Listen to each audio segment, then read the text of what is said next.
Welcome to 1 to 7 Games. My name is Ryan Shelton and I create card, dice, and board games. My goal is for you to watch this video and then play the game. While I would take donations through Venmo, you're more than welcome to play for free.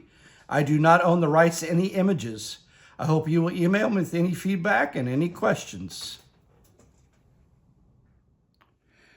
Superheroes is a family and kids card game. I know it looks a little complicated, but I had a lot of fun making cards for this game. It uses the mechanics of poker, rummy, and war, and you'll see how those kind of all mix together.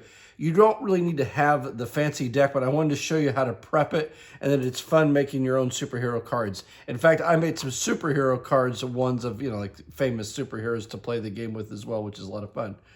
Really, all you need is a deck of 54 cards, so regular 52 and 2 jokers. You could play without the jokers, to be honest. I again say that's the wild card that would go together. So you don't necessarily need this fancy deck. But one thing you do need to do to prep for this game is to pull out the superheroes. So the cards you need to pull out, and the suits don't really matter at all. So you've got to pull out a 4, a 5, 6, 2 9s, and a jack. So again, a 4, a 5, and a 6, 2 9s, and a jack. These are your different kind of superheroes. The 4 and the jack are cards by themselves, superheroes. The 5 and 6 and the 2 9s, they're heroes with sidekicks. And it's important because you're going to keep both of those. So that's how you set up that part of the deck. The next thing that you need to create is the set of bad guys. And again, I made a set of bad guy cards, similar to the heroes where you could make several versions of these so anybody could play. You need to make a set of bad guy cards. You could do that. The other option, and I kind of made this even specific for this video because it kind of thought like a fun way to do it, is just to use a dice roll for the type of villain. And so the type of villain is really more important than how you come to it, because your heroes are going to have an advantage depending on what villain. So there's 4 types of villains, and this goes with how you capture that villain. So I would use a 6-sided die in this chart. So again, you might want to pause, make sure you get the chart, and I'll try to explain some of the numbers on the side here as we go through it a little bit.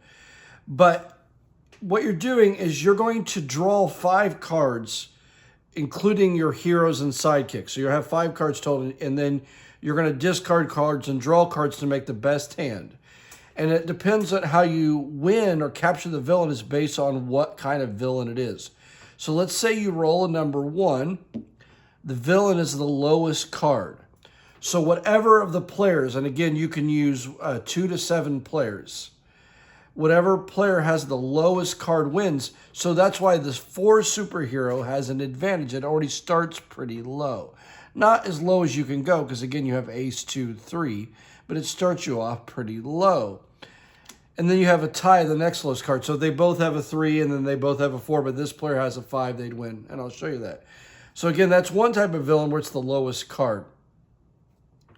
The other kind, the next villain is it's the same value. Okay, so in other words, that's where these 9 superheroes come into play. So you already have a pair of 9s. So again, you have that slight advantage with your hero and sidekick. The key here is if you have 5 cards of the same value, because there are wild cards, these are tiebreakers, kind of the order. Or if you have 4 of the same suit, 4 9s. But then there's some things that go from there. So if you have 3 3s and 2 2s, or 3 4s and 2 8s, that would be the next highest way to win. And then 3 of a kind, 3 9s, and then a pair of jacks and a pair of 8s, and then just a pair of 9s. So that's kind of the order. It's the same thing for villain number 3, but the same value. So again, that's where you're looking to defeat that villain who has the most cards of the same value. Villain number 3 is the cards are kind of in order. And so that's where these villains have a slight advantage because they're already in order 5, 6. So again, if you have all 5 cards in order, if you have 3, 4, 5, 6, 7, or you have 3, 4, 5, 6, or you have 2, 3, 4, and 8, 9, or you have 3 cards in order, 4, 5, 6. That's each of those things would be the next thing that would win when you're trying to decide who has the best card. Villain number 4 the highest card is just the highest card. So again, that's why the Jack, we think of the face cards 11, 12, and 13. So the Jack is 11, Queen is 12, the King is 13. So we just use the values that way. And that's how I made the other cards.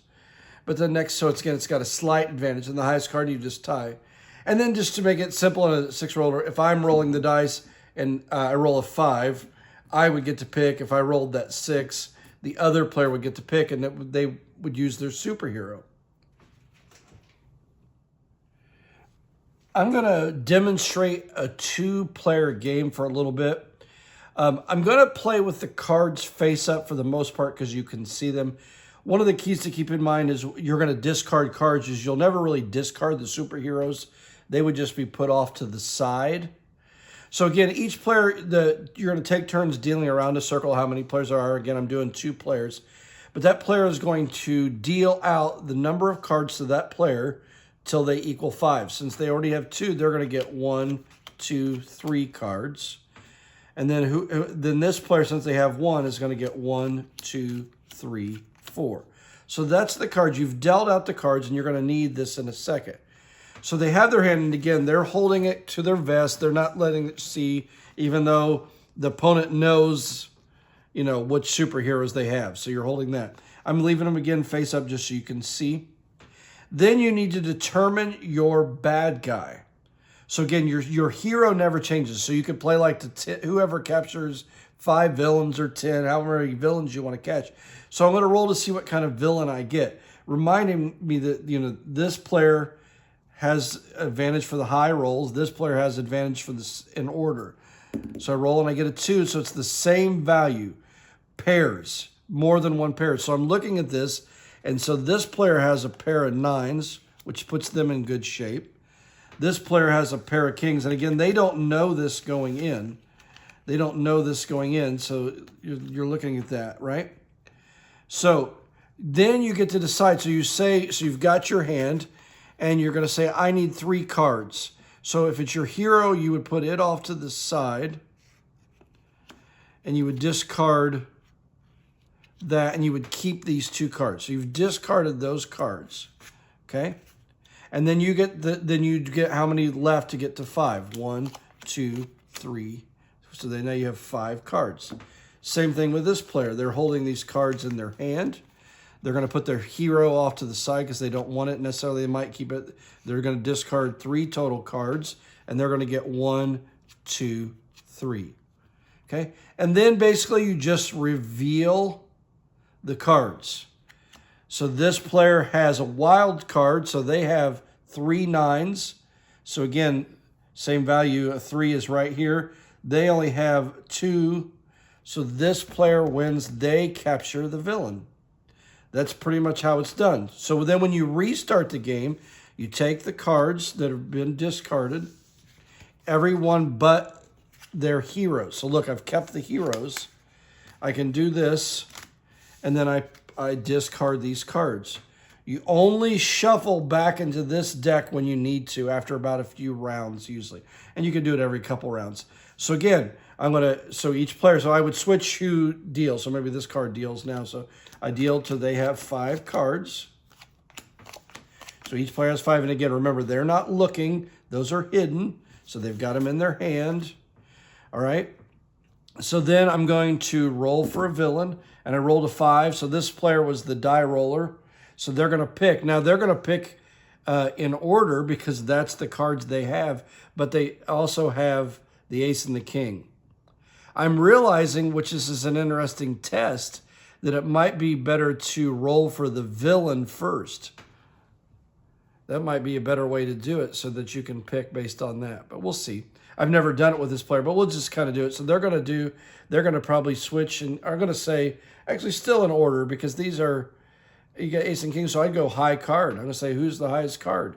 So they're going to keep these 2 because remember in high card, the next highest, so the ace is highest than the king. It counts high and low, by the way.